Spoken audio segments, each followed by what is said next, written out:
तो बच्चों, पहले के 2 वीडियो में हमने एक में सस्वर गायन किया कविता को और दूसरे में हमने कविता के भाव को समझा। अब हम लोग कविता का शब्दार्थ लिखेंगे। ये है आपका शब्दार्थ जो आपको अच्छी तरह से अपनी नोटबुक में लिखना है। कविता का शब्दार्थ, ठीक है। ये है आपका शब्दार्थ जिसमें देखो बसंती, बसंती का अर्थ दिया है बसंत ऋतु में बहने वाली हवा। बसंत ऋतु में बहने वाली हवा को बसंती कहा गया है यहाँ पे। मस्त मौला मतलब मनमौजी। उसके बाद है अजब, अजब मतलब विचित्र, अद्भुत। झरोखा, झरोखा मतलब झोंका।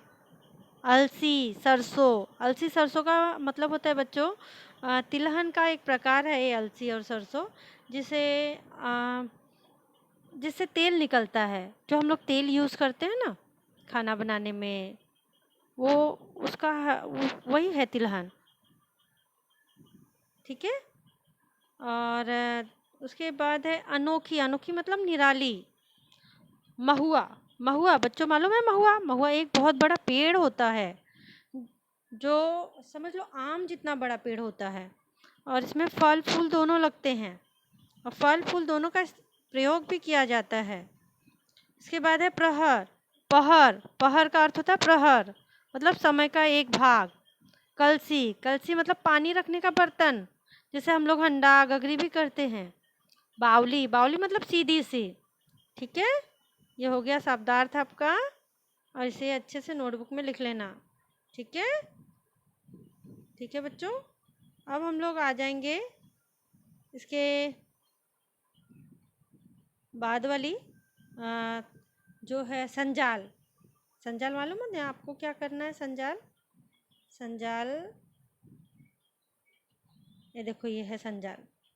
दिए गए शब्दों के लययुक्त शब्द लिखो। ये संजाल बना हुआ है, इसमें लययुक्त शब्द लिखना है। लययुक्त शब्द मतलब मालूम है बच्चों क्या होता है? Rhyming word. मालूम पड़ गया ना क्या है राइमिंग वर्ड? तो इसमें देखो एक का एक करके बताया है, उसी तरह हमको भी करना है। ठीक है। जैसे इसमें दिया है सरसों, सरसों का क्या दिया है? बरसों, ठीक है। सरसों का बरसों दिया है, तो हमको इसको करना है। हवा, बावली, अलसी, महुआ। चलो करो, करके बताओ हवा का क्या होगा। कोशिश करो, कोशिश करो, जो मालूम है आपको आता है। चलो चलो चलो, हाँ चलो मैं इसका उत्तर बताती हूँ कैसे लिखना है, ठीक है। ये देखो मैंने लिखा है, ऐसे ही आपको लिखना है। हवा का क्या लिखना है? दवा, बावली का सावली, अलसी का तुलसी और महुआ का गेहुआ। ठीक है बच्चों, समझ गए कैसे लिखना है? तो अब हम लोग बढ़ते हैं रिक्त स्थान की तरफ, ठीक है। रिक्त स्थान देखते हैं, ठीक है। ये रहा रिक्त स्थान, पहला ही प्रश्न है रिक्त स्थान।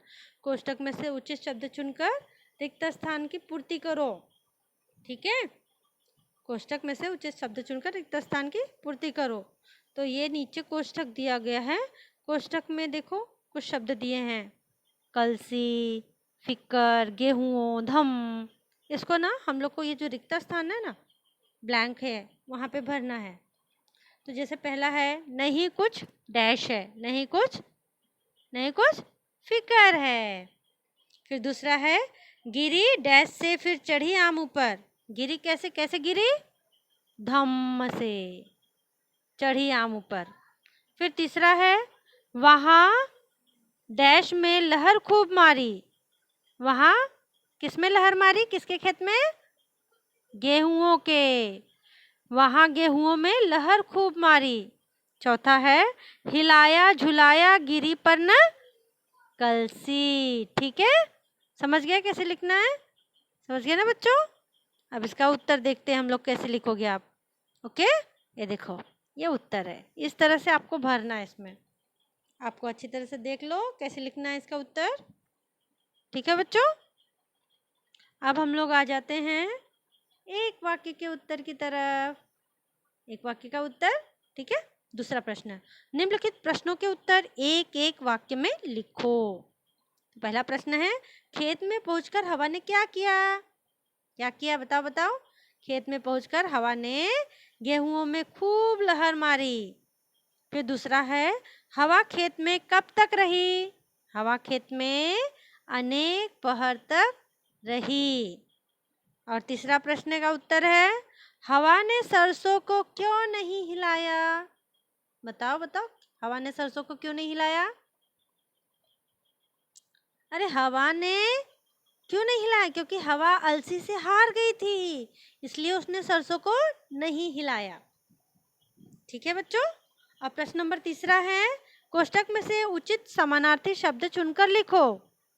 जिसमें देखो नीचे ब्रैकेट में दिया है विचित्र, सिर, वृक्ष, वायु, राही, पराजय। ठीक है, तो इसमें से हमको लिखना है। हवा का क्या होगा? वायु। Very good. अनोखी का विचित्र। मुसाफिर राही। शीश सिर। हार पराजय। पेड़ का वृक्ष। ठीक है बच्चों, हो गया। आराम से वीडियो को पॉज कर करके धीरे धीरे सारे प्रश्न के उत्तर आपको अपनी नोटबुक में लिखना है। ठीक है, आप शाम को 7 बजे तक भी दिखा सकते हो। आपको कोई डाउट है? कुछ डाउट है तो पूछो। ठीक है, ओके, ठीक है।